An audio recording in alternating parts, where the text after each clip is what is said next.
खुद से जीतने वालों को मेरा सलाम और प्रणाम। आखिर में देवदूत ने कहा, अगर आपने वरदान नहीं मांगा तो हम सब देवदूत मिलकर आपको बहुत सारे वरदान दे देंगे। ये सुनकर संत शांत हो गए, फिर मुस्कुराकर बोले, अच्छा ठीक है, अगर इतनी जबरदस्ती है तो मुझे ये वरदान दो। बहुत समय पहले एक संत रहा करते। ध्यान करते करते उनका मन बहुत सुंदर हो गया। जैसे खिला हुआ गुलाब अनजाने में ही खुशबू फैलाता है, वैसे ही उनके कहीं जाने मात्र से उस जगह का वातावरण पॉजिटिव हो जाता। इसी तरह एक दिन अचानक एक देवदूत को संत की महानता का आभास हुआ। उसने अपने मित्र देवता को बताया कि पृथ्वी पर एक संत है जिनका मन बहुत निर्मल और शांत हो चुका है। उसने कहा, इन महात्मन ने जीवन में केवल दिया और क्षमा किया। इनका मन पसंद नापसंद से पार जा चुका है। इनसे जो भी मिलता है ये उसके साथ खुशी बांटते हैं। दूसरे देवता ने कहा, इसमें कौन सी बड़ी बात है। पहले देवता ने कहा, मैंने मन का ऐसा उच्च स्तर पहले कभी नहीं देखा। आप देखते जाइए आगे क्या होता है। ऐसा ही हुआ। कुछ ही दिनों में उन संत के शांत मन के तेज का आभास बाकी देवताओं को भी होने लगा। एक दिन सभी देवता इस अद्भुत मनुष्य से मिलने आए। संत अपनी मस्ती में मस्त थे।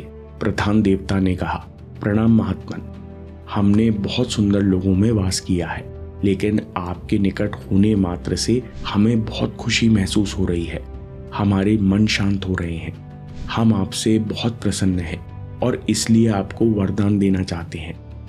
पहला वरदान दिव्य स्पर्श, कि आप जिसको छू लेंगे वो स्वस्थ हो जाएगा, फिर चाहे वो असाध्य रोगों से पीड़ित क्यों ना हो। ये सुनकर संत हल्की मुस्कान के साथ बोले, नहीं, ये तो उसका कार्य है जो सबको चला रहा है। दूसरा वरदान सच्चे शब्द।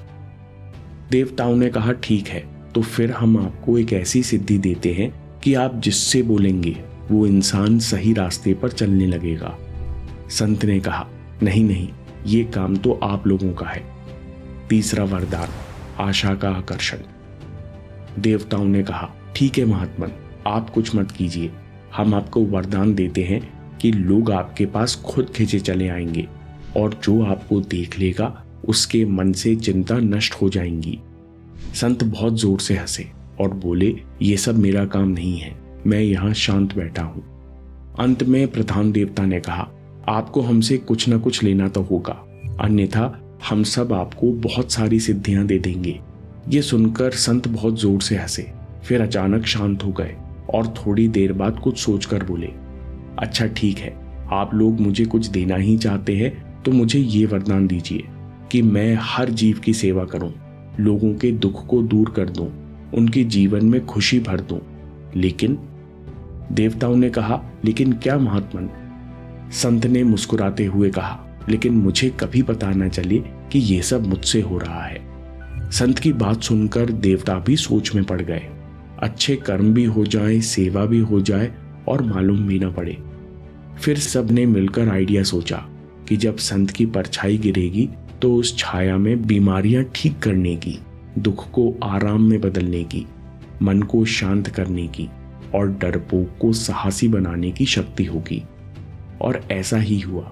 जब संत चलते तब उनकी छाया पीछे की ओर गिरती और जहां जहां वो छाया पड़ती वहां बंजर रास्ते हरे हो जाते, मुरझाए पौधे खिल जाते, लोगों के कष्ट और दर्द मिट जाते, निराश और दुखी आशा और उत्साह से भर जाते। उनकी ख्याति और कीर्ति तेज हवा में खुशबू की तरह दूर दूर तक फैल गई। लेकिन संत तो अपनी मस्ती में थे। वे जल्द ही देवताओं का आना और सिद्धियों की बातें भी भूल गए। लोग भी उनकी विनम्रता का सम्मान करते, चुपचाप उनके पीछे चलते। समय के साथ लोग संत का नाम भूल गए और उन्हें शांत परछाई कहकर पुकारने लगे। दोस्तों, इस सुंदर कहानी से बहुत सारी बातें हैं सीखने को। हम नौजवानों के लिए ये 3 सीख बहुत जरूरी हैं। सबसे पहली बात, मुझे किसी चीज की कमी नहीं। जितनी बार देवताओं ने पूछा कि आपको क्या चाहिए, उतनी बार संत ने अपने अंदर झांका और पाया कि मेरे पास सब कुछ है। उतनी ही बार संत खुश होते और जोर से हंसते। जितनी बार संत खुश होते उतनी बार देवता नया वरदान देने के लिए उतावले हो जाते। जिसके पास कृतज्ञता होती है उसे और मिलता जाता है, जिसके अंदर शिकायत होती है उसके पास जो है वो भी ले लिया जाता है। इसलिए दूसरा लेसन, मन को सुंदर बनाओ। जो मन शिकायत छोड़ देता है उसके लिए शांति और आनंद सहजता से उपलब्ध होने लगती है। वही मन दिल खोलकर हंसने लगता है। ऐसे मन को बड़ी से बड़ी उपलब्धि सरलता से मिलती है। वो अपने जीवन में हर प्रकार की खुशी आकर्षित करने लगता है। तीसरी जरूरी बात, शिकायत खुद से शुरू होती है। शिकायत हमेशा खुद की कमियों से होती है। हम खुद से अप्रसन्न हैं, इसलिए वही शिकायत थोड़ी थोड़ी देर में हम बाहर देखते हैं। खुद से शिकायत छोड़ने के लिए ओशो की गहरी बात समझो। वे कहते हैं, अस्तित्व चाहे तो एक पल में एक साथ 1000 महान लोगों को प्रकट कर सकता है। जो चाहे वो बना सकता है, परंतु उसने आपको बनाया है, यानी उसके बनाने में कोई कमी नहीं है। उसने आपको परफेक्ट बनाया है, बहुत योग्य बनाया है। आपके इसी रूप में ब्रह्मांड में आपका योगदान है, जिसकी कमी कोई और नहीं भर सकता। इसका मतलब सबसे पहले खुद से शिकायत छोड़ो। मैं ये नहीं कर सकता, मुझ में ये अच्छी बात नहीं है। इन बातों को छोड़ने से मन शांति से भरता है और शांत मन बहुत आसानी से शक्ति और सामर्थ्य को अपनी तरफ खींचता है। फिर आप जो भी करते हैं वो एफर्टलेसली बहुत अच्छा होता है। दोस्तों, मन को शांत ऊर्जा से भरने के लिए 10 मिनट इन धन्यवाद से भरे शब्दों का प्रयोग कीजिए।